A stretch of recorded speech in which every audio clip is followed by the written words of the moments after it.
La Contrahistoria. Un programa presentado y dirigido por Fernando Díaz Villanueva.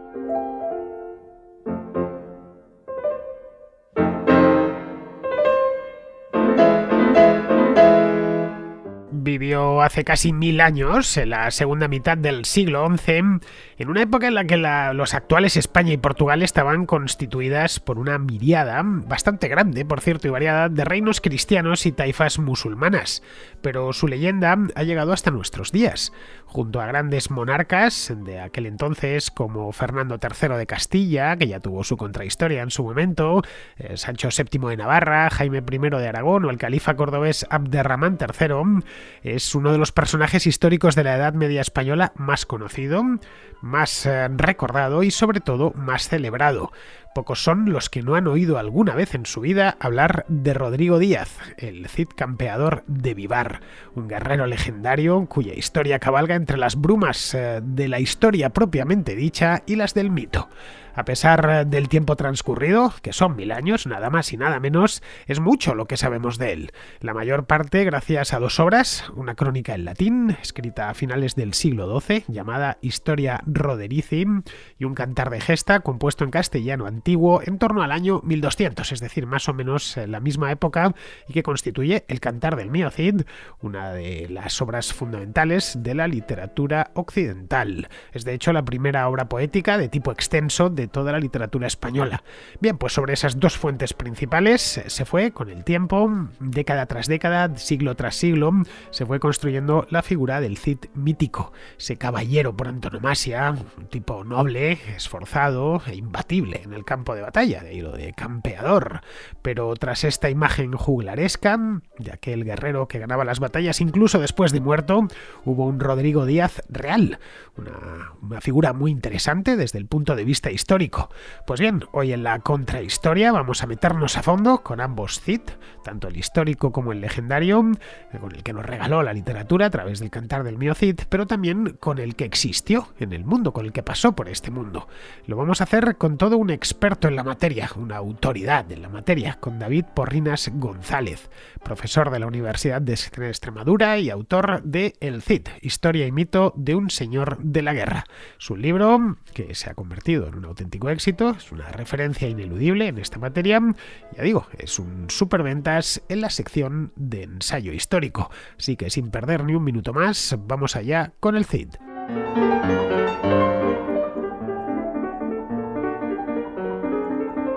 Como os decía hace un momento, tenemos al otro lado de la línea telefónica, bueno, mejor dicho, de la línea telefónica no es una llamada de teléfono lo que tenemos ahora mismo, está al otro lado de la fibra óptica, tenemos a David Porrinas. No está aquí conmigo en Madrid porque es que David Porrinas es profesor en Extremadura. Bueno, de hecho, él mismo es extremeño, es de Cáceres, pero está en Mérida, que es la capital de aquella región. Es profesor en la Universidad de Extremadura y además, probablemente, hoy por hoy, con vida. Es la persona que más sabe del Cid campeador, yo diría que en toda España. Y quien dice en toda España, pues dice en todo el mundo, obviamente. Bien, ha hecho un libro, ha escrito un libro, mejor dicho, hace muy poco, se presentó hace solo un año, que está teniendo bastante éxito, se titula El Cid, Historia y mito de un señor de la guerra, está publicado por la editorial Despertaferro. Os dejo el enlace al libro, el enlace a Amazon, tanto a ebook como a papel, como a tapa blanda, os lo dejo en la parte de abajo del programa, en la descripción. Sale baratísimo, ¿eh? La versión Kindle solo sale por 10,44 € y la tapa blanda por 23,70. Os pongo la dirección a Amazon, el enlace, pero podéis encontrarlo también en, qué sé yo, en la Casa del Libro, en la FNAC, en casi cualquier librería de España, y no sé yo si habrá llegado a Hispanoamérica, pero es posible que también, porque estos temas, el gran héroe castellano por excelencia, pues también tiene su predicamento al otro lado del océano Atlántico. Bien, pues sin más demora, he presentado a David Porrinas de una manera muy rápida. Lo mejor es que le conozcáis personalmente, porque está al otro lado. Muy buenas, David. Hola, Fernando, ¿qué tal? Bueno, veo que estás, como decimos, no sé si lo decís en Extremadura o en todo el resto de España. En Madrid decimos cuando alguien está haciendo algo muy bien, decimos estás rompiendo la pana, que no sé de dónde viene eso, pero lo decimos a menudo. Pues estás rompiendo la pana con este libro del Cid.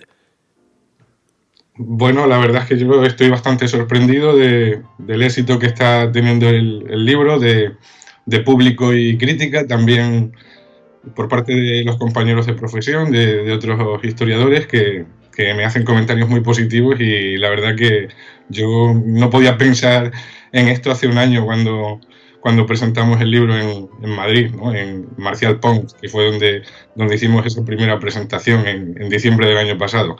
La verdad que muy sorprendido por ese éxito. Bueno, piensa una cosa, el año pasado el mérito es tuyo, no de la serie de televisión.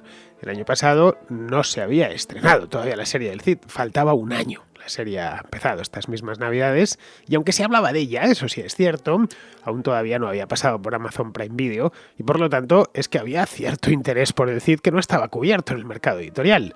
Porque el Cid la verdad es que es un personaje de estos que es imposible no posar tus ojos sobre él. Vamos, que no hace falta ser un especialista en historia medieval para que te guste alguien así. Yo lo recuerdo desde siempre. Además a mí el Cid me gusta mucho, especialmente pues apellidaba como yo. O mejor dicho, yo me apellido como el Cid, es decir, Díaz es el apellido, digamos, castellano por antonomasia. Y yo creo que todos los que nos apellidamos Díaz siempre nos sentimos en cierto modo herederos del Cid, de alguna manera, ¿no? Habrá llegado algo, una gota de la sangre del Cid habrá llegado hasta mí. El hecho es que el Cid vivió hace mucho tiempo, lo digo para los que no conozcan bien al personaje o solo le conozcan de haberlo visto en televisión o un poco de oídas. El Cid vivió hace nada más y nada menos que 1000 años. Es un hombre del siglo XI, nació en torno al año 1050 y la verdad es que pocos hombres del siglo XI, castellanos del siglo XI, han dado tanto que hablar como el Cid. ¿Eso por qué crees que es, David?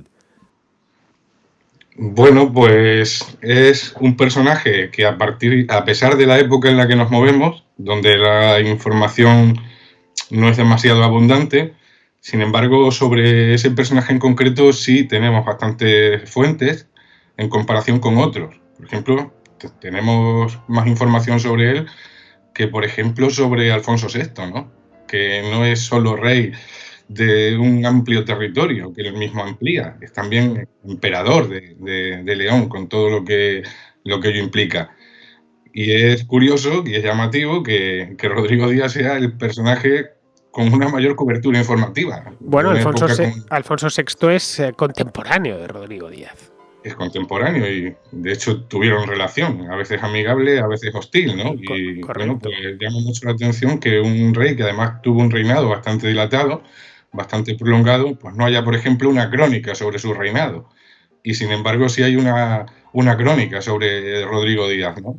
Eso Sí. ya es una crónica además que es muy excepcional en el momento, porque no es una crónica sobre un rey o sobre un gran noble o sobre un obispo, sino sobre un individuo que pertenecería a una nobleza, digamos, media alta. Y eso es algo muy excepcional para la época. Si yo, por ejemplo, te pidiese que me resumieses para alguien que no ha oído hablar del Cid en su vida, que me lo resumieses muy brevemente, ¿quién fue? Bueno, ¿cuándo vivió? Ya lo hemos dicho. Segunda mitad del siglo XI. Estamos en el siglo XXI. ¿Y quién fue? Y que es así a grandes rasgos lo que hizo, aunque sirva a modo de introducción de todo lo que vamos a hablar después. ¿Qué le dirías? Pues así a rasgos muy gruesos, a rasgos muy grandes, puede decirse que Rodrigo Díaz fue un caballero que se integró en un par de cortes, de un par de reyes, de Sancho II y Alfonso VI, y que en base a un indiscutible talento militar y a unas características psicológicas consiguió convertirse en el único rey de taifas cristianos, gracias a la conquista de no solo la ciudad de Valencia, sino de toda la taifa de Valencia. O sea que podríamos Eso decir... sería un resumen muy escueto. Así que podríamos decir que esencialmente fue un mercenario. No exactamente. Él sería una especie de mercenario, pero durante un periodo relativamente corto de su vida, durante su primer destierro, que duró 5 años y pico, el servicio de los príncipes musulmanes de Zaragoza. Ahí entraría a servir como comandante mercenario, pero ascendería en su consideración durante esos años. Pasaría a ser algo así como un ministro de defensa, como alguien encargado de gestionar los recursos militares de la taifa de Zaragoza.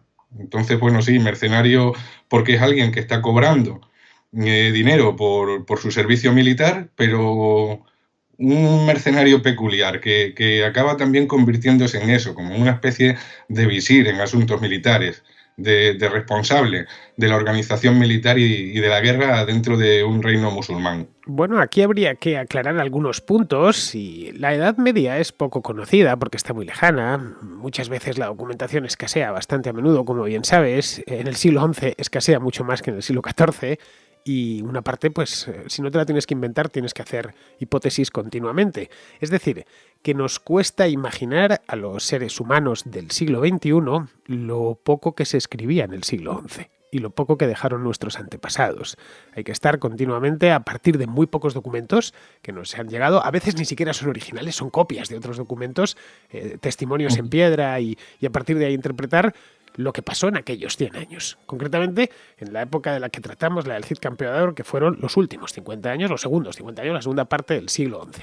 Bien, yo creo que antes de meternos en materia, haríamos bien, no sé si te parece, David, en hablar un poco de cuál era la situación de la península ibérica en aquel momento, porque el Cid no se sabe muy bien cuándo nació, en torno al año 1050, fue un momento clave. Acababa de desmembrarse y desaparecer el califato de Córdoba, que había dado mucha estabilidad, había unificado la España musulmana, al Andalus, y a partir de ahí se dividen una serie de reinos, los reinos de taifas. Taifa significa en árabe bandería, es decir, los reinos de bandos, y los cristianos en ese punto empiezan a crecerse. Los cristianos habían vivido acogotados durante 300 años, y es en ese momento cuando aparece el Cid.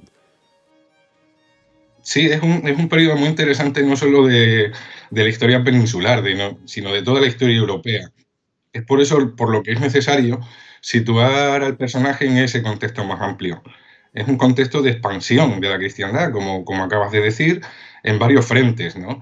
Uno de ellos es en el Mediterráneo, donde una serie de caballeros normandos procedentes de un señorío de Normandía logran conquistar señoríos en el sur de Italia, en Sicilia también, algunos de los cuales van a transformarse en reinos con el paso del tiempo.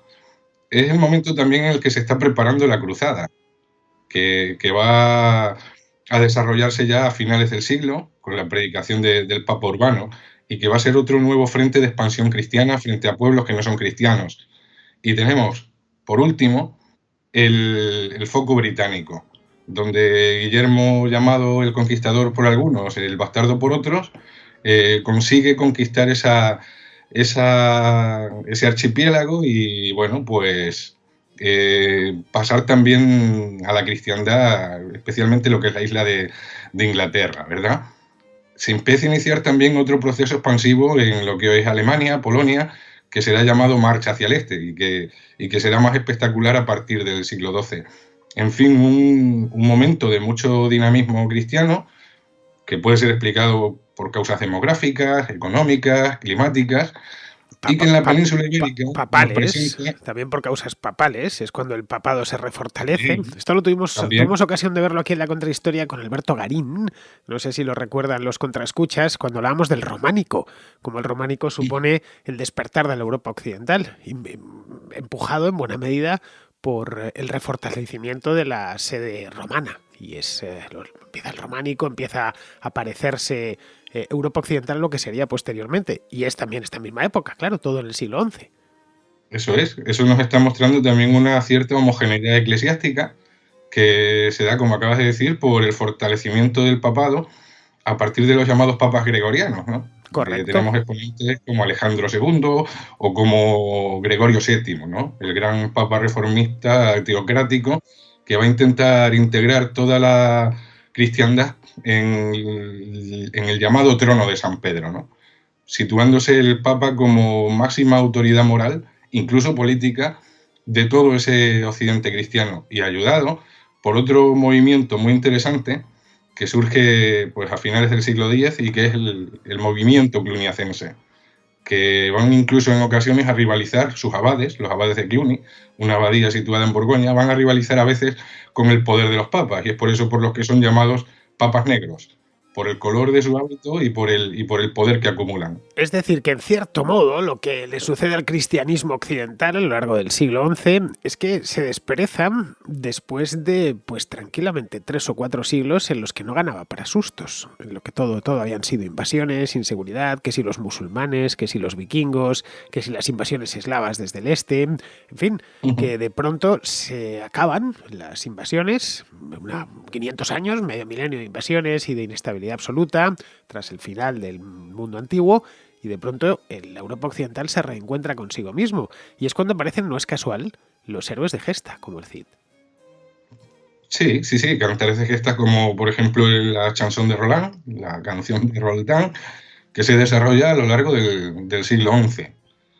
Es una muestra inequívoca de un crecimiento también en lo ideológico y de una cierta toma de conciencia de una Europa identificada con el cristianismo, que va a empezar a luchar de una manera más decidida o a expandirse, más bien, contra esos otros pueblos que has mencionado que no son cristianos.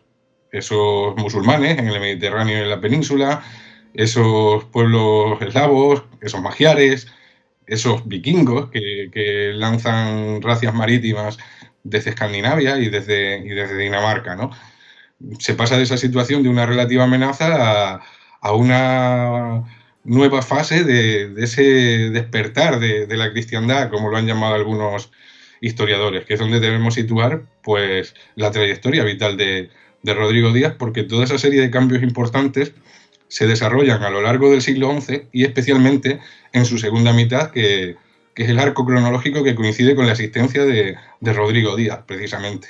Bueno, de hecho, lo que hace Europa Occidental en aquel momento no solo es defenderse con éxito, sino pasar al contraataque. Es cuando se plantean evangelizar zonas enteras, algo impensable en el siglo VII, por ejemplo.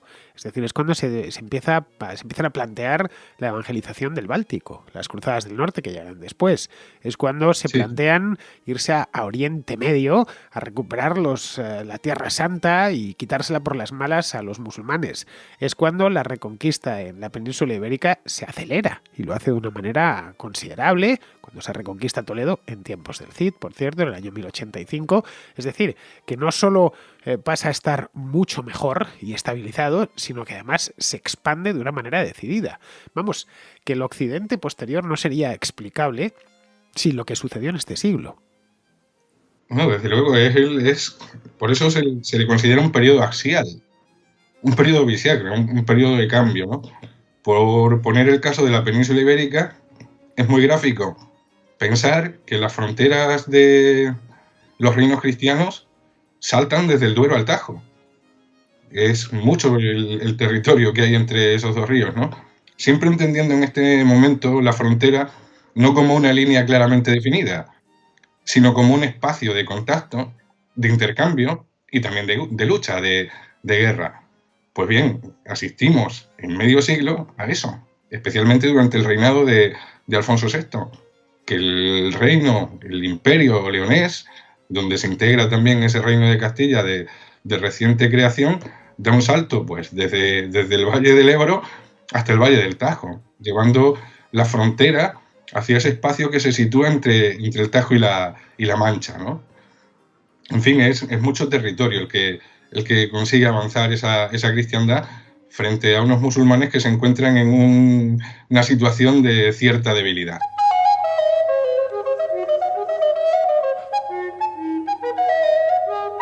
Pues yo creo, don David, que podemos empezar a hablar ya, una vez colocado en el espacio y en el tiempo, a Rodrigo Díaz de Vivar. Se llama de Vivar porque es que era un pueblo llamado Vivar. Su apellido era Díaz, pero era Díaz porque su padre se llamaba Diego. Pero antes de eso, vamos a ver quién era, quién era este hombre, es decir, dónde había nacido y por qué llegó donde llegó, porque en principio, si miramos lo poco que sabemos de él, a ciencia cierta, este hombre no iba precisamente para convertirse en lo que se convirtió. Era un plebeyo, ¿no? No era nadie especial, vamos, un infanzón, creo que era su padre. Pero no era un aristócrata ni nada por el estilo. Bueno, no está. Eso es una versión muy tradicional, muy clásica, que también tiene mucho arraigo en la imagen que proyectó de él Ramón Menéndez Pidal, que es uno de los grandes sabios que ha dado la historia de España, ¿verdad? Estudios más recientes sugieren que él podía pertenecer a una rama secundaria de una familia muy poderosa leonesa que son los flaínez o laínez, que su padre pertenecería a una rama de esas secundarias y que sería desplazado hacia la frontera con el reino de Pamplona por el rey Fernando I. Entonces, bueno, más que esos orígenes humildes, que la verdad es que conectan mucho con la sociedad, ¿no? Porque permiten ver un ascenso social pues, un tanto espectacular y meteórico de un personaje de una nobleza baja, recientemente se valora la posibilidad de que no fuera tan así. Bueno, Porque Vivar sigue existiendo, se llama Vivar del Cid, el pueblo es un pueblito que hay en la provincia de Burgos, al norte muy cerquita de la capital, está, no sé, puede haber 10 kilómetros, una cosa así, desde Burgos hasta lo que es Vivar del Cid, que es el nombre que le pusieron posteriormente. Hoy es un pueblito pequeño, imaginemos lo que sería hace 1000 años. Lo de Vivar es algo que aparece por primera vez en el Cantar de Mio Cid. No hay ningún dato de los consideradas fuentes históricas que nos digan que nacería en Vivar. Posiblemente sí, lo menciona el Cantar, pero el Cantar de Mio Cid debe ser siempre tomado con bastante cautela, porque aunque tenemos ciertas trazas de historicidad, la mayor parte de los datos que ahí se nos están suministrando son ya mitificados, son ya literarios. Pero sí, perfectamente podría haber nacido en esa aldea cercana a Burgos llamada Vivar. Bien, Burgos en aquel entonces tampoco es que fuese muy grande. Hay que meterse en la idea de que la población que había, los reinos cristianos, la población en general del mundo era muy pequeña. En el siglo XI estaba el mundo vacío y nos costaría entenderlo ahora hasta qué extremos estaba vacío el mundo hace 1000 años. Pero concretamente la península ibérica, y sobre todo yo creo que del Tajo para arriba, era un auténtico solar. No había mucha gente. No, ciudades muy pequeñas. Además, el propio nombre de Burgos te está indicando un burgo. Siempre, un burgo es una pequeña ciudad que surge normalmente en torno a una fortaleza, ¿no? Pues de ahí luego, posteriormente, los habitantes de esos burgos se llamarían burguenses, que es de donde procede el término burguesía, ¿no? Poca población, ciudades relativamente pequeñas. La más grande de ese mundo cristiano occidental sería León, que es capital y sede del poder leonés, ¿verdad? Y los demás, pues unas poblaciones no demasiado grandes. Es un momento en el que todavía, por ejemplo, Ávila o Salamanca no han sido repobladas, ¿no? Sí, Zamora, claro. por ejemplo, sí, pero vamos, estamos hablando de un mundo cristiano especialmente rural, más que urbano. Otro de los fenómenos que se producen a partir de esa segunda mitad del siglo XI es un cierto renacer urbano, pero se está empezando en ese momento en el que vive Rodrigo Díaz. Bien, aquí entonces tendríamos que empezar, David, a diferenciar dos Cid. Como en aquel programa que hicimos sobre Jesús, que hablábamos del Jesús histórico y el Jesús de la fe, aquí deberíamos hablar del Cid histórico, el Rodrigo Díaz de Vivar. O mejor, Rodrigo Díaz histórico y el Rodrigo Díaz de Vivar legendario, que esa leyenda la construyó un cantar de gesta, una de las más importantes de Europa Occidental, desde luego, en lengua castellana, es el cantar de gesta por antonomasia que se llama el Cantar del Mio Cid. Bien, tú realmente creo que todos conocemos la figura por el Cantar del Mio Cid, porque además es algo que se estudia en clases de literatura y la literatura y la historia se juntan. Y aparte es bonito, porque cuenta, pues no sé, los juramentos de Santa Gadea y estas cosas, pues todo esto está en los elementos atractivos de la figura del Cid, están en el legendario, no en el real. ¿Cómo podemos llegar? Y siempre me lo he preguntado, realmente, ¿qué nos ha llegado del Cid? No es mucho. Desde el punto de vista histórico estoy hablando, genuinamente histórico, que podamos acreditar, que no sea literario ni legendario. Desde el punto de vista histórico, pues como decía antes, tenemos la suerte de tener bastantes datos que nos permiten al menos trazar una biografía del personaje, lo cual no es siempre posible en personajes de ese periodo. Tenemos un repertorio, por una parte, fuentes cristianas, alguna crónica, algún documento. Tenemos también testimonios de autores musulmanes que son contemporáneos y que nos permiten conocer a un Rodrigo Díaz ya especialmente centrado en su empresa de conquistar Valencia. Entonces, relativamente es bastante lo que tenemos. Yo diría que tenemos más conocimiento, o más posibilidades de conocimiento del Cid histórico que del Cid legendario. Lo que pasa es que, claro, el Cid histórico vive durante unos 50 años y el Cid legendario vive desde que muere el personaje real de carne y hueso hasta nuestros días. El Cantar de Mio Cid es la primera gran mitificación que se produce, pero luego vendrán otras, como por ejemplo las leyendas de Cardeña, que se componen entre finales del siglo XII, principios del siglo XIII, que es donde aparece por primera vez esa batalla ganada después de muerto. Esa no aparece en el Cantar, aparecen esas otras leyendas del monasterio de Cardeña. Aparece también en la primera mitad del siglo XIII la leyenda de la Jura de Santa Gadea. Esa no aparece tampoco en el Cantar de Mio Cid. Claro, su famosa batalla final aparece en el epitafio del Cid, que fue publicada muy posteriormente, creo que en el siglo XV, una cosa así. Sí, pero ya esa leyenda como tal se monta a finales del siglo XII, principios del siglo XIII, por los monjes del monasterio de Cardeña, que están atravesando unos momentos de cierta crisis y necesitan crear una especie de héroe santo para estimular la peregrinación. Porque en este momento las reliquias, los santos, son un negocio para determinadas instituciones eclesiásticas, ¿no? Son una fuente de financiación. Y es por eso por lo que se crea pues esa imagen santificada del personaje que gana una batalla después de muerto y que obra otra serie de milagros, ¿no? Bueno, el Cantar del Mio Cid se compone aproximadamente en torno al año 1200. Es decir, ya estaba muerto Rodrigo Díaz de Vivar. Llevaba muerto 100 años. Sí. Era un personaje que nadie había conocido en persona cuando se escribe el Cantar del Mio Cid. El Cantar de Mio Cid como tal, como nosotros lo conocemos, es una obra que sería puesta por escrito siguiendo tradiciones juglarescas que son mutantes, porque los juglares cada uno va contando su versión a su manera, pues en función del público al que se dirige, en fin, en función de una serie de circunstancias. La puesta por escrito se produce entre finales del siglo XII y principios del siglo XIII, que sería ese famoso manuscrito de Per Abad, del año 1207, ¿no?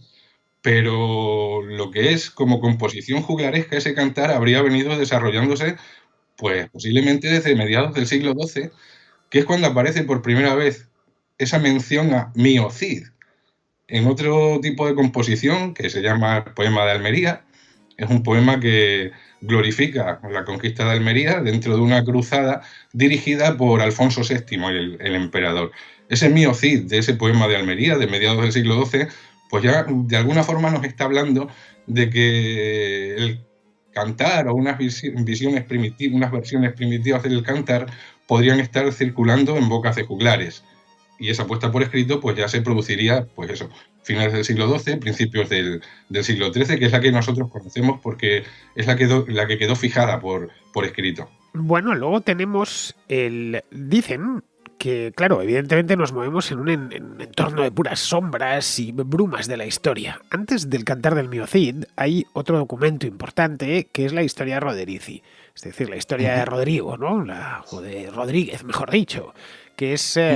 Cuentan, o por lo menos los especialistas interpretan, que es la fuente del Mio Cid.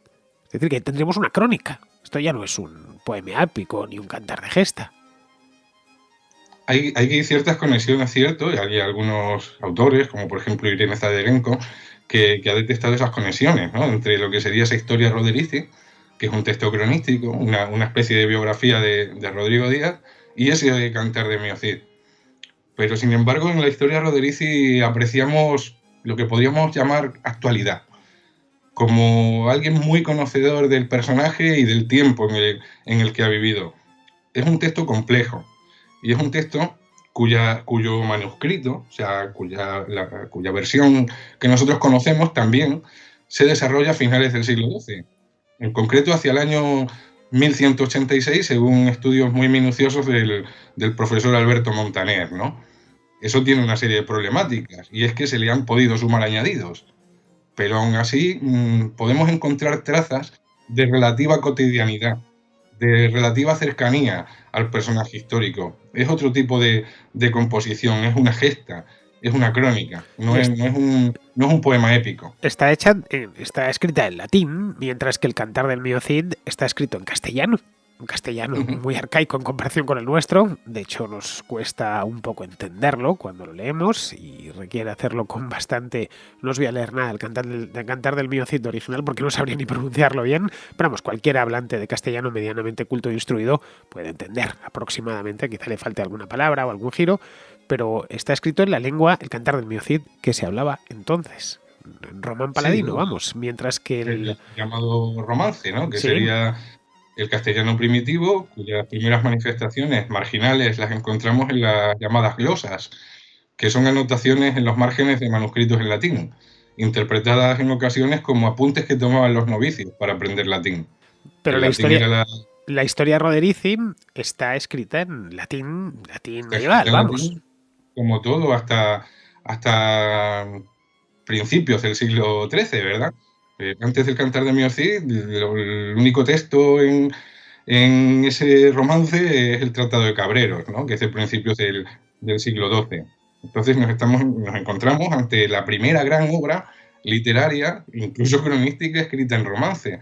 Hay que pensar que en la primera mitad del siglo XIII, después de que se ha puesto por escrito ese cantar, crónicas importantes como la del arzobispo Rodrigo Jiménez de Rada o la del obispo Lucas de Tuy se siguen escribiendo en latín.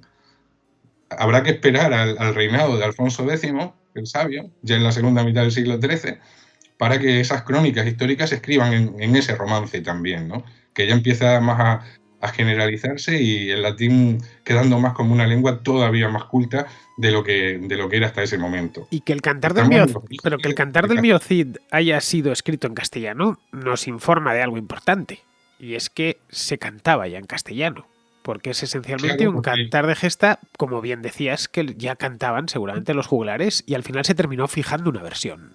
Como sucedió con claro, la Ilíada de pues, Homero, por ejemplo, que sabemos que es ese, una versión oral eso es. fijada en un momento dado. Sí, sí, eso te está indicando de una voluntad de hacer llegar ese cantar a un público lo más amplio posible. Porque no todo el mundo hablaba latín. El latín era una lengua culta, litúrgica, oficial, cancilleresca. También los documentos de los reyes, de los nobles, se redactaban en latín y la lengua del pueblo, la que entendía todo el mundo, era ese romance. Entonces se ve una voluntad de hacer llegar ese contenido, ese cantar, a un público lo más amplio posible, ¿no? Y por otra parte, pues te está revelando también ese origen juglaresco que tiene el cantar, ¿no? Que ha sido popularizado por juglares. Y que ha ido siendo creado por juglares. Los juglares dirigían su mensaje, su cantar a todo el mundo, y no todo el mundo tenía por qué saber latín, ¿verdad? Y la, Pero sí la lengua que hablaban. y la idea era transmitir entusiasmo a la gente.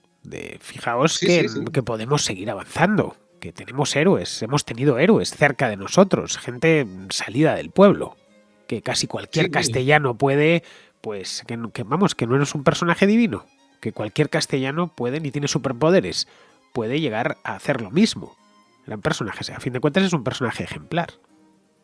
sí, sí. Por eso también ha sido interpretado como algo que va dirigido, muy dirigido, a caballeros de ese mundo fronterizo que sigue siendo vigente, ¿verdad? Porque la llamada Reconquista sigue avanzando y se necesita un elemento motivador. En toda lucha, en toda guerra, pues se necesita una propaganda y qué mejor que crear un héroe. Sería un equivalente, salvando las distancias que hay, a ese francotirador ruso en la batalla de Stalingrado. No, y sobre todo por otro elemento, y es porque el Islam en España, el siglo XI, es un poco negativo, con la caída del califato de Córdoba, la aparición de los taifas, etcétera, pero en el siglo XII se rearma con los almorávides, que Y con llegan los almohades. precisamente en tiempos del Cid.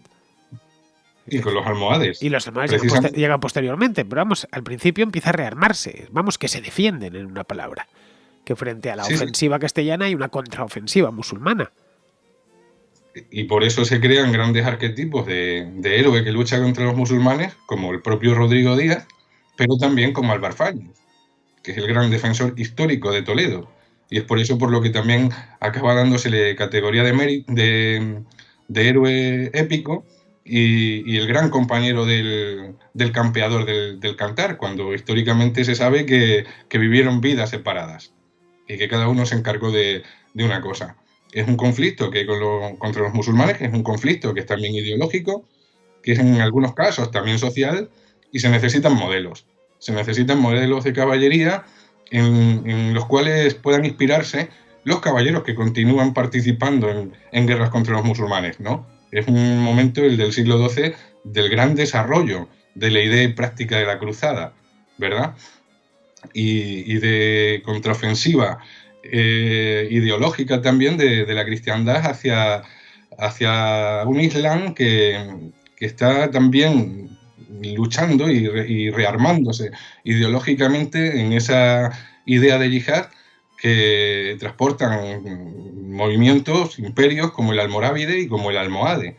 De hecho, es curioso que la puesta por escrito de ese Cantar de Mio Cid se produzca entre una gran derrota cristiana como es la de Alarcos en el año 1195 y una gran victoria cristiana como es la de las Navas de Tolosa, 1212. Ese es el momento, el contexto en el que se pone por escrito el Cantar de Mio Cid. Y es curioso que la batalla de las Navas de Tolosa precisamente se plantea desde el principio como una batalla necesaria para frenar a los almohades después del desastre de Alarcos, ¿no? Y lo que vemos dentro del Cantar del Cantar, aparte de mucha ideología caballeresca, es mucha ideología de batalla también. En algunos casos incluso llega a recordar a una especie de recurso didáctico para estimular a los caballeros cristianos hacia la batalla.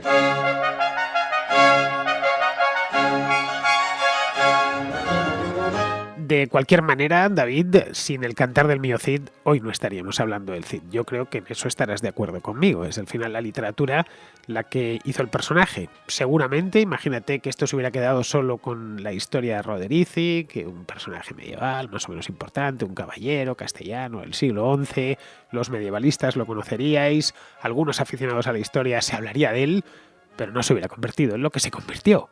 Es decir, Rodrigo Díaz de Vivar, el Cid campeador, ha llegado a ser lo que ha llegado a ser gracias a una obra literaria.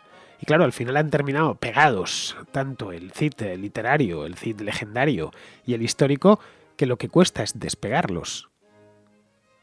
Sí, desde luego lo que es el Cid histórico le debe todo al Cid mítico, ¿no? Porque se produce un proceso curioso en el que al final el mito acaba devorando a ese personaje histórico.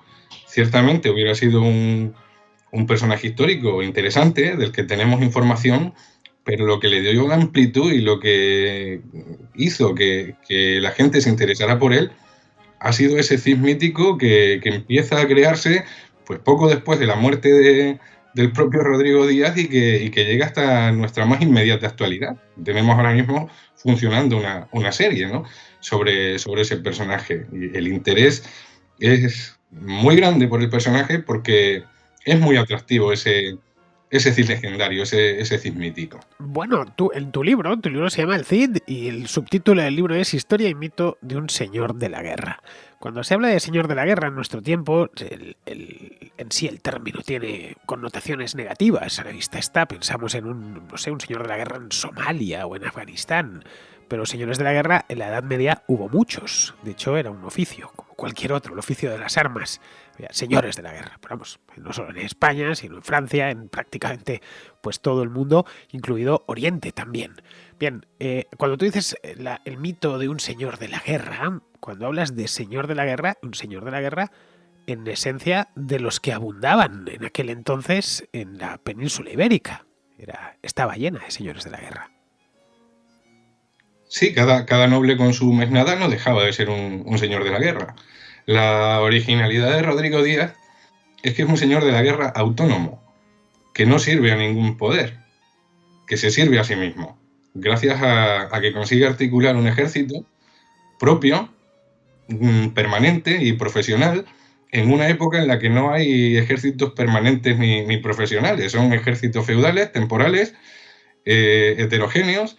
Y sin embargo, Rodrigo Díaz consigue articular un ejército donde el componente fundamental es musulmán, donde el componente cristiano es minoritario, aunque sea la élite de esa hueste, y eso nos está poniendo enfrente de un señor de la guerra que lo único que tiene es esa hueste, que no tiene un señorío propio que le dé cobertura, una retaguardia, y que gracias a la articulación de ese ejército permanente y profesional consigue un logro militar impresionante como es la conquista de un reino musulmán, ¿no? Aparte de vencer en todas y cada una de las batallas campales en las que él participa, en un momento en el que no abundan las batallas campales porque es una operación peligrosa, es una operación en la que se puede perder mucho más de lo que se puede ganar, y sin embargo Rodrigo Díaz, lejos de evitarla, como parece que hacen otros líderes de su tiempo, la busca en ocasiones para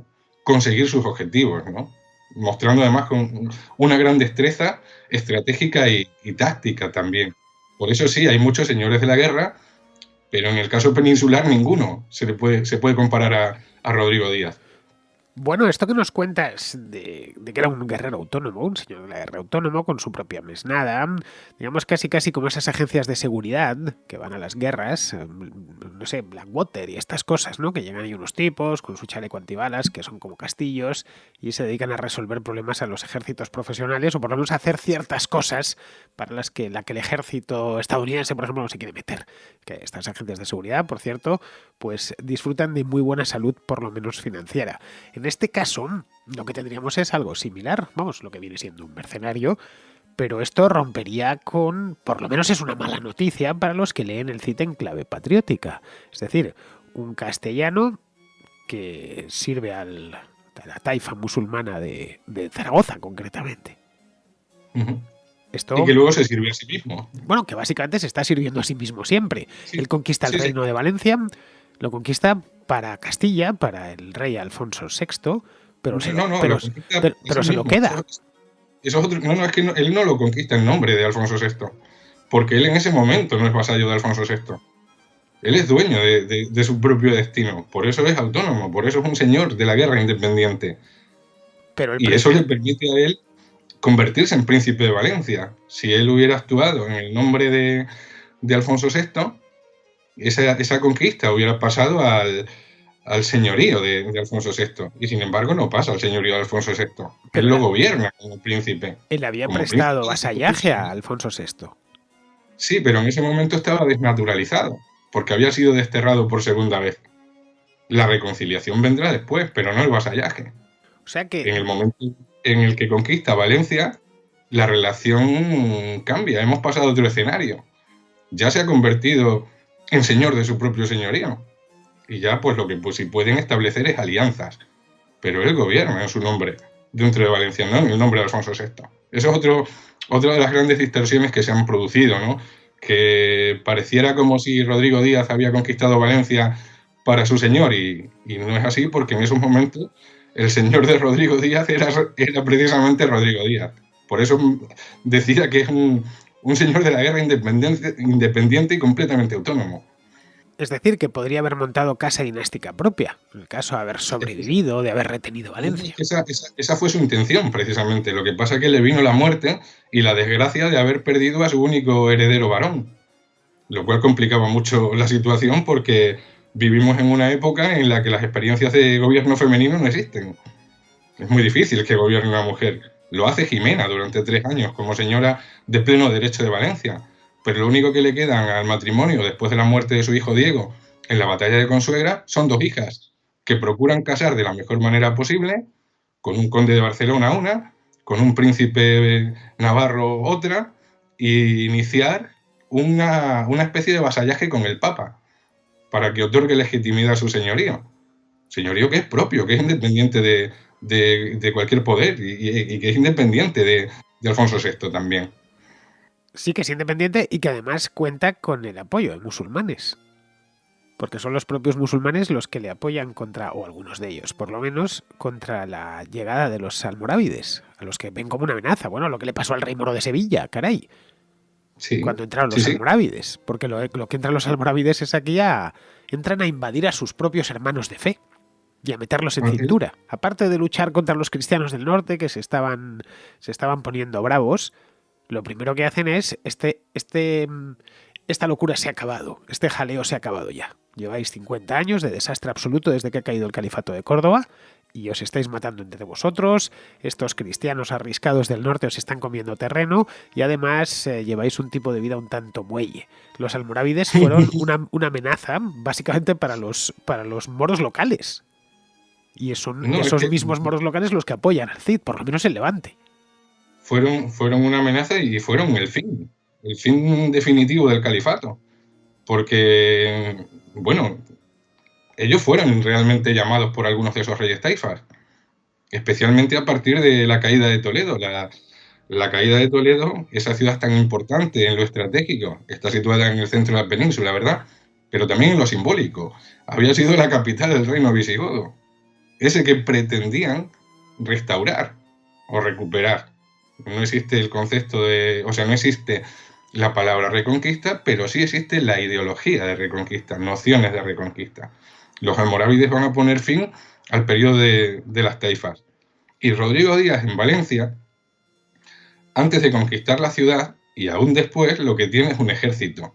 Y pasa de ser un señor de la guerra, un comandante, a ser un gobernante. Y los primeros 4 años de gobierno de Valencia lo hace a la manera musulmana, porque él no tiene población cristiana para cristianizar ese señorío. Pero él pide un obispo, ¿no? Pide un obispo, que le envíen un obispo a Valencia y reconvierte la mezquita en catedral. Lo que hoy es la catedral de Valencia, caray. Pues había sido catedral previamente. En Valencia ya siempre había habido un obispo. Bueno, mozárabe, claro, pero ellos traen el rito romano. Una comunidad cristiana y que tenían su propio obispo. Lo que hace, y lo hace 4 años después de la conquista, es sustituir a ese obispo por un nuevo obispo que es cluniacense y que está nombrado directamente por el Papa Urbano, ese que ha predicado la cruzada 2 años antes en Clermont-Ferrand, ¿verdad? La predicación de la cruzada se produce en el año 1096 y el nombramiento de ese nuevo obispo, que se llama Jerónimo, se produce en el año 1098. En el año 1097, un año antes, ha muerto Diego, el único hijo varón que tiene el matrimonio de Rodrigo y de Jimena. Ahí estamos viendo claramente un vasallaje hacia el Papa, una entrega de ese señorío al Papa, pero es algo que estaban haciendo otros reinos de reciente creación, por ejemplo el de Aragón. El reino de Aragón también se hace vasallo del Papa desde el reinado de Sancho Ramírez. Para que le haga rey, claro. No olvides que quien quitaba y ponía las coronas era el Papa en aquel momento. Claro, sí, ¿no? Y es que además el Papa actuaría en estos momentos como una especie de ONU, que es la que da carta de naturaleza al surgimiento de nuevos señoríos. Es el quien los legitima. Y es importante esa relación con el Papa. No solo lo están haciendo reyes de Aragón como Sancho Ramírez o como su hijo Pedro I, que es un gran aliado del Cid al final de sus tiempos. Lo hace también Guillermo el Conquistador, cuando conquista Inglaterra. Pero es que lo hacen también esos señores normandos de la casa Hauteville, cuando conquistan señoríos en el sur de Italia y en Sicilia. Y más adelante lo hará Bohemundo en Antioquía. Es necesaria esa alianza con el Papa, ese vasallaje, para proteger esos espacios políticos de reciente creación, no tanto de la amenaza de pueblos no cristianos, como de la codicia de otros reinos cristianos. Es como un escudo frente a las apetencias de otros poderes cristianos. Y Rodrigo Díaz parece iniciar un camino en esa línea, y eso vuelve a mostrarnos una vez más su independencia con respecto a cualquier otro poder. Bueno, y luego hay otra cosa que suele ignorarse, y es que en el mundo de aquella época, más que el mundo de aquella época, lo que está organizado en torno a una serie de vínculos personales, el feudalismo propiamente dicho, de lealtades personales, es decir, todo el mundo era vasallo de todo el mundo. Y a la cabeza de todo se encontraba obviamente el Papa, pero a la cabeza del mundo civil era el rey. Luego lo que se trataba era de ese rey. Cuando el rey de Castilla rompe con el de León es porque ya es un igual, ya le mira como un igual, ya no necesita ser un vasallo, ya no es un conde. En cierto modo la operación era similar porque el reino de Castilla acababa de nacer. Él había podido verlo. Como los reyes de Castilla se habían independizado, ¿por qué no independizarse él como reino de Valencia? Claro, y más porque él lo está viendo, porque él ha nacido cuando prácticamente está naciendo el reino de Aragón, ¿no? Muy pocos años después del surgimiento del reino de Aragón, él asiste, él es testigo de lo que acabas de mencionar, de la conversión de lo que había sido un condado como Castilla en reino. Pero él, por otra parte, también interactúa con un importante espacio político que todavía no es un reino, pero que es muy importante, como es el Condado de Barcelona. El Condado de Barcelona no es regido por reyes, pero tiene una amplia tradición política. Y en estos momentos, pues todo el mundo se fija en todo el mundo y las dinámicas políticas, pues más o menos son aplicables para todos esos señoríos que están surgiendo mediante la conquista militar. Bueno, al conde de Barcelona el Cid le atrapó, ¿no? Bueno, primero pues trató de ponerse al servicio suyo. Creo que era Ramón Berenguer II de Barcelona. Como Ramón Berenguer no le hizo caso, pues se fue con Al-Mutamín, que era del rey moro de Zaragoza, y se tomó la venganza, cumplida venganza, y terminó apresando al catalán. Y luego tuvo que pedir un rescate por él. Es decir, que mucho antes de querer convertirse literalmente en rey, cosa que no consigue, ¿cómo hubiera cambiado la historia de España, si se hubiera formado y consolidado un reino cristiano en el siglo XI?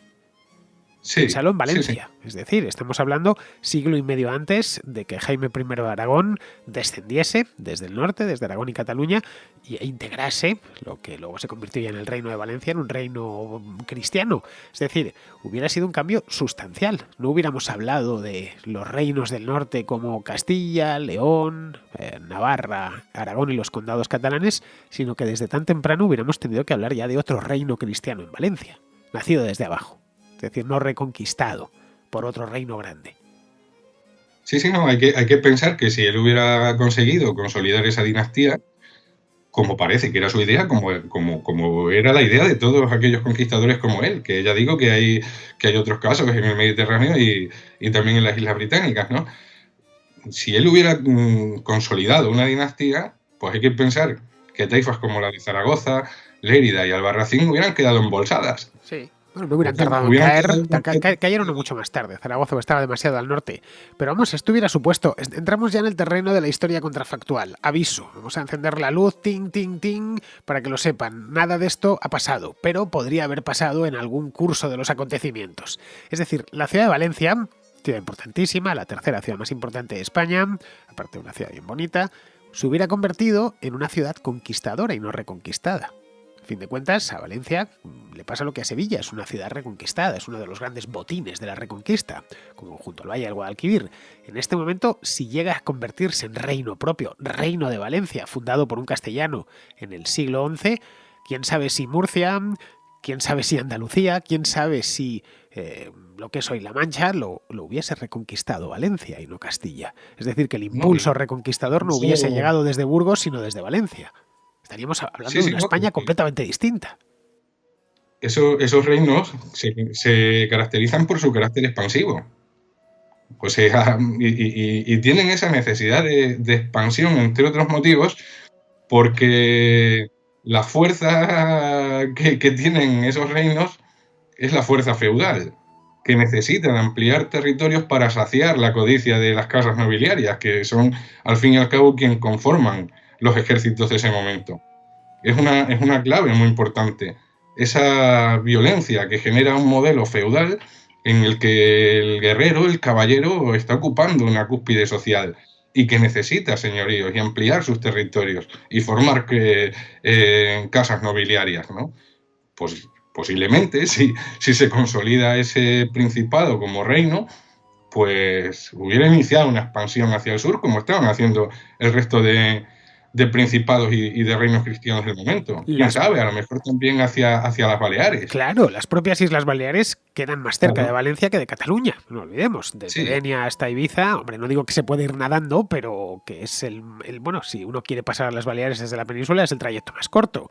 Así que hubiera sido un cambio sustancial. Quizá la aventura hispana en el Mediterráneo, en el sur de Italia, la hubieran protagonizado los valencianos de manera directa y desde el principio. Y por supuesto, y esto no voy a decir que estoy convencido porque no ha sucedido, y evidentemente no puede suceder porque hablamos de algo de hace 1000 años, pero lo que fue la reconquista del Valle del Guadalquivir, del Valle del Segura, que fue capitaneada por Castilla, y es la que, en definitiva, marcó la primacía castellana a partir del siglo XIII, hubiera tenido un contrapeso importante, porque es que Valencia era una ciudad muy importante en tiempos del califato. No estamos hablando de era ya una ciudad romana, etcétera. Desde luego más importante que Burgos y mucho mejor situada, con puerto de mar. Sí, hubiera aparecido un nuevo actor cristiano importante en ese tablero de lo que hoy llamamos Reconquista. Y se habrían producido conflictos entre los distintos reinos cristianos también, como se producen entre León y Castilla a lo largo del siglo XII, o como se producen entre Castilla y Aragón, también incluso durante el siglo XIII. Hubiera sido pues un actor más importante dentro de la organización política de los reinos cristianos, que a lo mejor hoy día no hablaríamos de la España de los 5 reinos, sino de la España de los 6 reinos. Correcto, ahí es donde quería llegar. Bueno, y estamos haciendo una aproximación muy estática, que igual que se hubiera comido el reino de Valencia, igual hubiera terminado un siglo más tarde o medio siglo más tarde conquistando los condados catalanes, por ejemplo. O hubiera sido como el reino de Sicilia, que tuvo una larga vida, y fue una conquista militar normanda. En fin, no sabemos qué podría haber dado de sí. Podrían haber pasado muchas cosas, pero lo que estoy seguro es que los cambios en la historia de España hubieran sido, y de parte del Mediterráneo, hubieran sido francamente dramáticos. Bien, ¿tú por qué crees que el Cid fracasa? Siempre se ha hablado de la distancia, es que claro, Valencia queda muy lejos de lo que era, donde estaba en aquel entonces la frontera. ¿Por qué crees? Pero claro, tampoco tan lejos él había conseguido llegar. Y luego tampoco es que España sea tan grande, a ver si me entiendes, que no estamos hablando de las llanuras de Norteamérica. ¿Por qué crees que fracasa en su intención? Pero tenía todo Yo creo que no creo que se pueda hablar en términos de fracaso, ¿no? Porque él muere. Y al morir él, pues muere el líder carismático, el que da sentido a todo aquello. Y no tienen un heredero varón. Eso es fundamental. La muerte del único hijo que tiene el matrimonio de Diego en la batalla de Consuegra es esencial para entender la supervivencia o la no supervivencia de ese señorío conquistado por Rodrigo Díaz. Vuelvo a repetir, quien se queda al frente de ese señorío es una mujer. Es Jimena, que actúa de pleno derecho y con tesón y con fuerza como señora de Valencia hasta que ya no puede más. Y ya no puede más porque han aparecido los almorávides, porque los almorávides además se han fijado como objetivo primordial Toledo, pero también Valencia, porque son las 2 grandes ciudades que han perdido, ¿verdad? Que han perdido los musulmanes. Y ahí van a concentrar todos sus esfuerzos. Valencia va a ser una ciudad prácticamente sitiada, o la región de Valencia va a ser una región sitiada desde el mismo momento de su conquista, incluso antes, porque es prioritario para los almorávides dominar esa ciudad tan importante. Bueno, Valencia era más importante que Toledo. Tenía una vega y sigue teniendo una vega riquísima. Sí, a lo mejor económicamente sí. En lo simbólico no tanto, porque en lo simbólico pesaba mucho el recuerdo de Toledo como la capital del reino visigodo, ¿no? Pero Toledo tenía un significado para los cristianos, en tanto en cuanto había sido la capital del reino godo, pero no tanto para los musulmanes. Y para los musulmanes también por ese mismo motivo. Porque ellos lo habían conquistado, claro. Claro, porque eso había puesto de alguna manera el fin a ese reino visigodo, ¿verdad? Era la capital de ese reino visigodo. Entonces, para los musulmanes también es importante. Es una ciudad muy importante también en lo simbólico para ellos. Y por eso genera tanto pavor y tanto terror en los otros taifas, porque si ha caído Toledo, que lo llaman incluso algunos autores musulmanes del momento, la perla central del collar. Si la perla central del collar se desprende, pues todas las demás se van a ir desprendiendo y el collar se desgrana. Y eso es lo que les lleva precisamente a contactar con los almorávides para que vengan en su socorro militar. La caída de Toledo es en el año 1085. Es decir, el mío Cid, en el caso de que hubiese nacido en el año 1050, no debió nacer en torno a ese año, no sabemos el año exacto, estaba en su plenitud. Es decir, era un hombre de 30 y tantos años, vamos. Él no participó en la conquista de Toledo. Cuando entra Alfonso VI, y rey de Castilla y de León, por cierto, estaban en aquel entonces unificados, luego volvían a separarse y luego ya definitivamente a unirse hasta el momento presente, y no está trabajando para él, a pesar de que había trabajado para él. Es decir, cuando llega allí le quita la taifa al Cadir, ya el Cid está en otros menesteres. De hecho, está trabajando para Al-Mutamín, que es el rey moro de Zaragoza. Está trabajando para el enemigo. Rodrigo Díaz no está presente en ninguno de los grandes acontecimientos militares comandados por Alfonso VI. En la conquista de Toledo no, porque La conquista de Toledo es además un proceso largo que dura varios años, como 7 u 8. No es tanto militar como de presión política, de extorsión, de negociación. Y en esos momentos él está desterrado, él está sirviendo, como decías, a los príncipes de Zaragoza. Tampoco está presente cuando poco más de un año más tarde Alfonso VI es derrotado en las cercanías de Badajoz en la batalla de Zalaca. Es una gran derrota de Alfonso VI frente a los almorávides. Se pasa de la euforia de la conquista de Toledo a la depresión por haber sido tan contundentemente aplastados en esa batalla. Ahí tampoco está Rodrigo Díaz y es posible que esa derrota motive el perdón del rey a su antiguo vasallo y que lo vuelva a reintegrar a su servicio, porque lo necesita. Lo que se había hecho el Cid era saquear la taifa de Toledo años antes, contra el parecer del rey de Castilla. Y eso le había ocasionado problemas. Pues estas cosas eran normales. Diréis, ¿cómo que saqueó una taifa? Sí, hacían estas cosas, lo hacían los moros también, ¿eh? Es decir, llegaba el verano, bueno, pues ¿por qué no cruzar el Guadarrama y saquear la rica taifa de Toledo? Y lo hacían. Y al parecer lo había hecho sin el permiso del rey. Y eso le ocasiona problemas. No solo sin su permiso, sino removiendo una red diplomática muy fina que venía tejiendo Alfonso VI, que era un rey muy inteligente. Y sabía muy bien cómo negociar y cómo tratar a las taifas. Hay que pensar que cuando Rodrigo Díaz ataca a comarcas de la taifa de Toledo, la taifa de Toledo en ese momento es aliada de Alfonso VI. Y Alfonso VI ya está visualizando la conquista de esa taifa. Eso es un trastorno para él. Además lo hace de una manera completamente autónoma, en un momento además en el que el rey está con su ejército en tierras musulmanas. Y Rodrigo Díaz se ha ausentado de esa hueste regia alegando enfermedad. Esa sería la causa de su primer destierro, precisamente. Y eso nos está mostrando, además, a un individuo con una autonomía de criterio, pues, impresionante. Claro, pero eso, David, es difícil de llevar a un cantar de gesta. Este tipo de cuestiones de política diaria.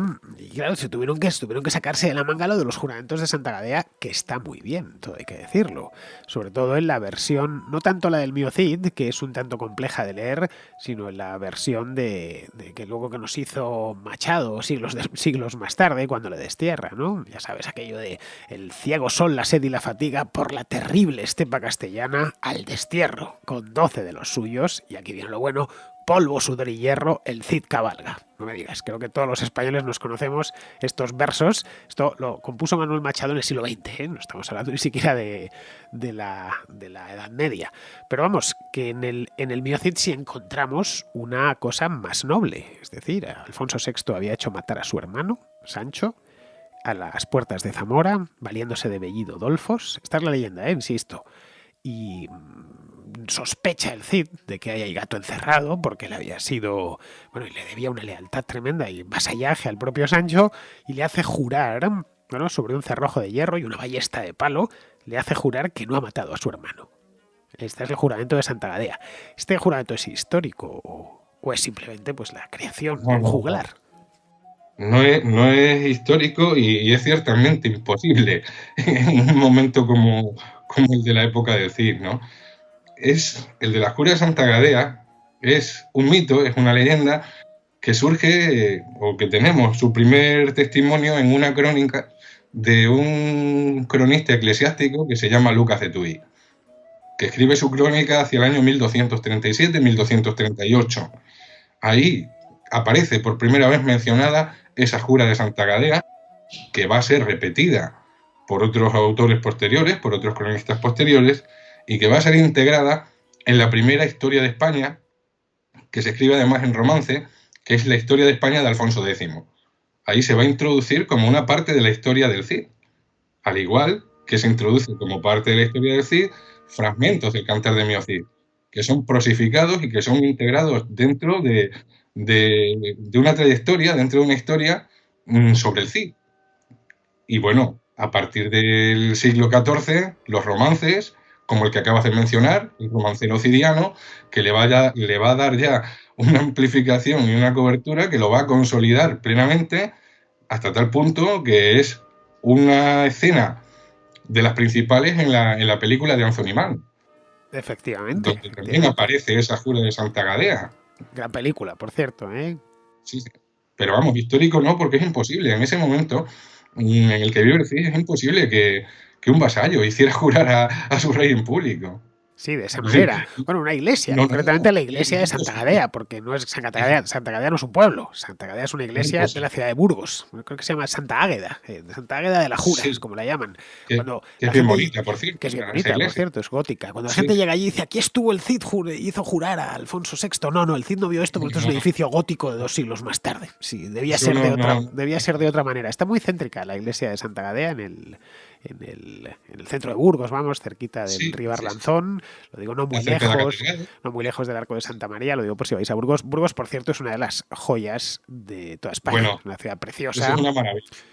Pero maravillosa, es decir... Eso es una maravilla. Burgos es una ciudad maravillosa, sí. ¿Sabes el problema de Castilla, macho? Que tiene tantos sitios bonitos y tantas ciudades espectaculares que al final se pisan las unas a las otras. Claro, tú dices, Burgos es espectacular, pero es que León no se queda corta.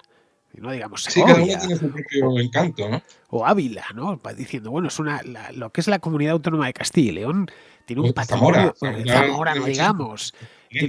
Vegas de Matute, el pueblo de Alberto Garín, que también está en Castilla y León, es una auténtica maravilla. Oye, que Vegas de Matute, ahora que me está escuchando Alberto, que sé que me está escuchando, es un pueblito muy pequeño, pero con historia, tiene un palacete. Es decir, hasta en los lugares más remotos de Castilla y León, como Vegas de Matute, que tiene muy pocos habitantes, te encuentras su iglesia estupenda del siglo XV, su palacete justo al lado de la iglesia, en fin, que hasta en los lugares más pequeñines tienes un patrimonio histórico brutal, de los más grandes del mundo en poco espacio. Y eso es lo que pasa aquí, que te resulta que llegas a Burgos y dices, pero bueno, ¿y esta maravilla de dónde la han sacado? Este relicario medieval.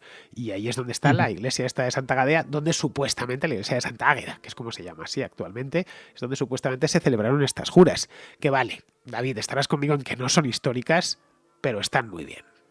Hombre, claro, y por eso tienen tanto éxito y tanto arraigo en el imaginario colectivo, porque es una pulsión que de alguna forma todos llevamos dentro. Es lo que Joaquín Costa llamó el Cid repúblico, ¿no? Ese Cid necesario en los momentos como los que vivió Joaquín Costa, ese Cid que es necesario resucitar, ese Cid que le pide cuentas al poder político, correcto, al fin y al cabo. Y eso es intemporal y es universal. ¿Quién no desea en algún momento de su vida agarrar de la pechera al político de turno y pedirle explicaciones y pedirle cuentas? Eso es algo que está dentro de todos nosotros y por eso ha tenido tanto éxito esa imagen tan potente y tan sugestiva. Bueno, pues oye, al final se nos ha ido el programa. Tienes que volver, por cierto, David, ¿eh? Si pues no es para el Cid, será para otra cosa y cuando vengas a Madrid, bueno, ahora no puedes venir porque tenemos una cantidad de nieve en la calle que no hay quien salga y además se ha convertido en hielo, pero es que hay como 30 centímetros de hielo en mi calle. No puedo ni coger la bicicleta ni nada, un auténtico desastre. Mi hermano vive en Madrid y sí, me ha mandado fotos y vídeos que eso ha sido como impresionante, ¿eh? Menuda semana llevo. Claro, yo odio el frío, pero hasta unos extremos que no te puedes imaginar. Y claro, cada vez que salgo me quedo, es un congelador industrial. Estamos a 9 bajo cero. Esto parece Moscú. Bueno, la cuestión, cuando esto ya se pase, que no espero que no dure más allá de una semana, esta cantidad de nieve, cuando vengas a Madrid lo hacemos aquí en persona en el estudio. Pero antes de irnos, vamos a hablar de un tema vamos a volver al siglo XXI. Pero al siglo XXI cinematográfico, porque han hecho una serie estrenada hace poco tiempo, el mes pasado, sobre el Cid campeador. Hice sobre esta serie una crítica, la revista la revista Centinela. Antes lo llamamos Milenio, pero lo hemos cambiado el nombre a la revista. Una crítica, crítica, porque la serie, reconociendo sus cosas buenas, que las tiene, indiscutiblemente, ciertos actores están soberbios y la fotografía es espectacular, por lo que digo, que es Castilla es muy bonita, falla, para mi juicio, el actor principal, el protagonista, y creo que no ha terminado de entender los que están haciendo la serie la naturaleza íntima del Cid, que sin su componente legendario, la figura, digamos, casi que se te cae, se te deshacen las manos. No sé qué te parece, tú la has visto, evidentemente, solo faltaba. ¿Y qué te parece esta serie? Y yo me fío mucho de ti, ¿eh? Sabiendo lo que sabes, evidentemente, pues cuenta mucho tu opinión, desde luego en este aspecto más que la mía. Bueno, pues yo sí, la vi, además tuve la suerte de verla antes del estreno porque me la envió la productora, porque había algunos medios interesados en entrevistarme para conocer mi opinión sobre la serie. Yo me aproximé a ella o me sumergí en ella con un talante lo más constructivo posible, porque entiendo que es importante que se haga una serie sobre el Cid. Entiendo que desde la película de 1961 no ha vuelto a hacerse una gran superproducción sobre el personaje. Creo que el personaje lo merece.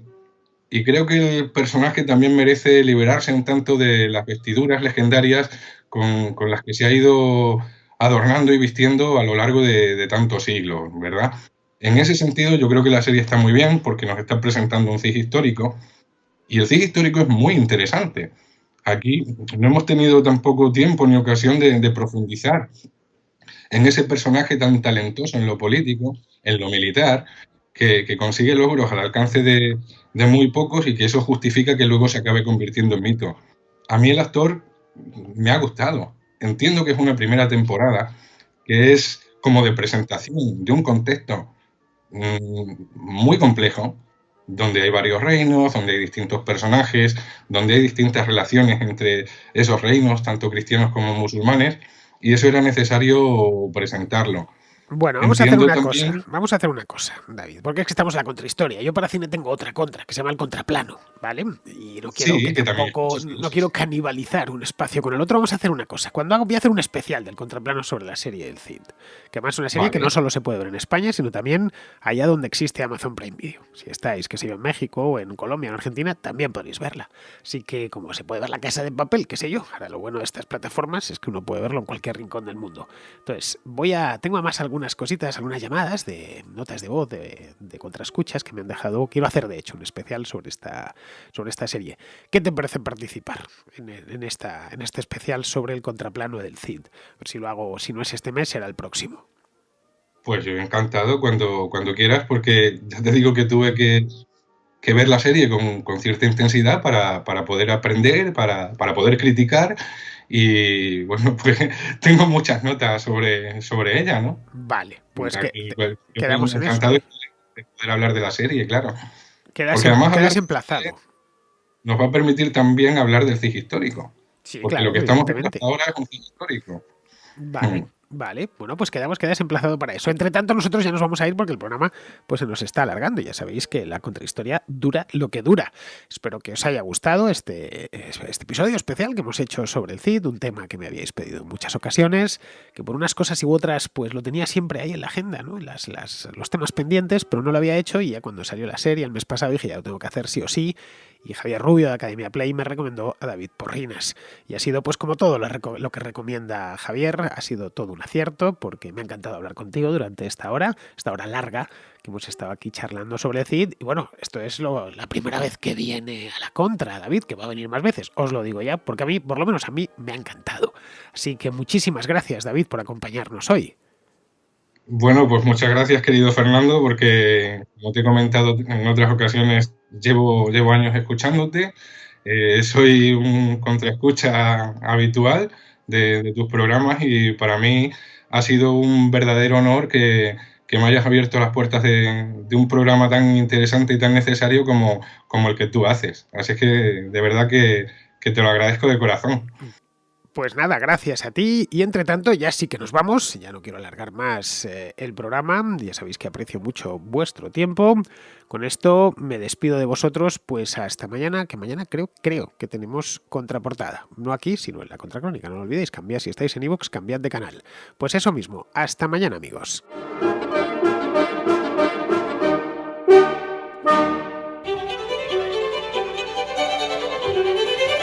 ¿Te gusta la contrahistoria? ¿Te gusta la contracrónica? ¿Quieres que pueda seguir haciéndolas hasta el día del juicio final? Apoya el programa y podrás disfrutar en exclusiva de El Contrapunto, un programa nuevo dedicado a la música, hecho además con los mismos ingredientes que la contrahistoria y la contracrónica. Instala gratis la aplicación de iVoox, busca la contrahistoria o la contracrónica y pulsa en apoyar. Una vez allí podrás elegir la cantidad de tu aportación. Si te animas, contribuirás a que este programa siga realizándose por los siglos de los siglos. Amén.